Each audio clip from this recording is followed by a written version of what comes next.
Good morning everyone. Today I am going to explain my MATLAB program for 5G compliant waveform generation and testing. Coding explanation. First, I clear the workspace using CLC, clear all and close all. Then I define parameters like carrier frequency, sample rate, number of samples and SNR value. Next, I generate random binary data using the randy function. After that, I convert the binary data into QPSK symbols using gray coding.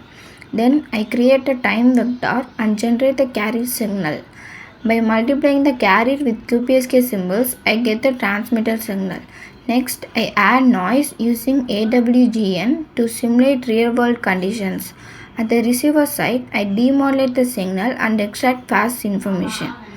Based on this, I decode the signal back into binary data and compare it with the original data. Finally, I calculate the bit error rate. This program shows how a 5G signal is transmitted, affected by noise, and recovered at the receiver. Thank you.